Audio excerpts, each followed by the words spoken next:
Black here from Castle Black Gaming, hoping this video finds you well. Today I wanted to do a quick loadout on the Reliant Kore, which is a starter light freight ship, which many of you might have as a loaner ship if you recently purchased something like the Expanse or Odyssey.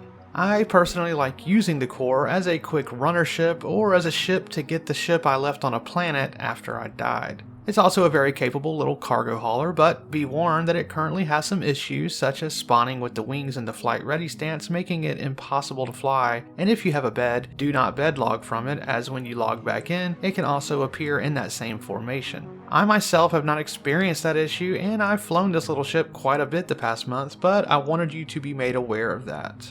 Okay, with the PSA out of the way, let's get to the build. As always, I begin with the systems first and the weapons last in these videos. If I'm doing a combat video, I tell my viewers to focus on upgrading the weapons first, but in this case, I will suggest the engines and shields first, more on that later. As a bonus, I'll be covering the Reliant Tana in this build as well, since most of the components will be the same with a few differences in weapons. So with the shields, I went with the FR66 Grade A military shields. You can pick these up at Crew L1 or Cousin Crow's if you're visiting Orison. For the power plant, I went with the Quadracell, which can be picked up at Crew L1 along with the shields. Power plants and coolers are not important right now, but will become so after a ship refactor, which could hit any patch now, and is sorely needed to add more customization and options to ships. For the coolers, I went with two of the Glaciers, which are my go-to size 1 coolers for most builds. Glaciers can be picked up at Cousin Crow's or Port Tressler near Microtech. For the engine, I went with the Atlas, as it will get you across the Stanton system with speed, which will be one of the main reasons for this ship and therefore the thing I would upgrade first, and can be found at the HER L5 station. Alrighty, so let's discuss weapons, but first let's discuss combat with the Reliant series ships and the main differences between the Kore and the Tana.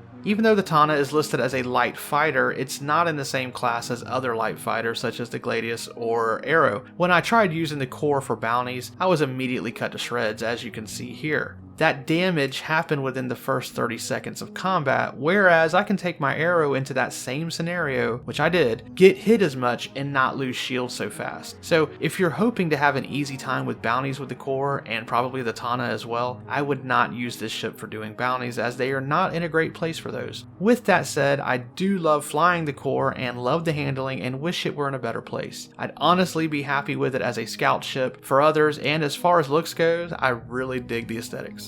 Alright, so let's get back to the actual loadout. For the guns, I of course removed the gimbals and went with size 2 attritions across the board, except with the Tana where the turret can actually use size 3 attritions, so I used those. Attritions are sold by those corporate devils, the Hurston family, so you'll need to go to the trade area showcase on Lorville to purchase those. I could have gone with the Badgers and Panthers, and those will work, but I decided to try to flex a little to see if those would help, and yeah, when I was able to stay alive long enough, I could blow the ships out of the sky pretty fast, but the survivability is just not the same as the Gladius and Arrow, unfortunately. Missiles are where you will see the biggest difference, with the Kore having 2 racks. I used the MSD 341s and put Pioneer 1s on those, as they are the current favorite amongst most. The Pioneer 1s can be picked up at HER L5. For the Tana, you get 4 missile racks, giving you a total of 20 missiles. Now, will you get to use all of those before you're blown up? Probably not, but having the extra firepower could make or break a fight, and getting to shoot those bigger missiles a little earlier with their 1,000 meter firing range differential could help you take care of business before business reaches you. The missile racks that come equipped are perfectly fine. As for the missiles, I mixed it up a little bit with Dominator 2 electromagnetic missiles for the Tana 5A2 racks, and then Tempest 2 cross-sectional missiles for the MSD 322 racks. The Dominator 2s can be picked up at HER L3, and the Tempest 2s can be picked up at HER L5. And so that's going to do it for this 2-for-1 ship loadout video.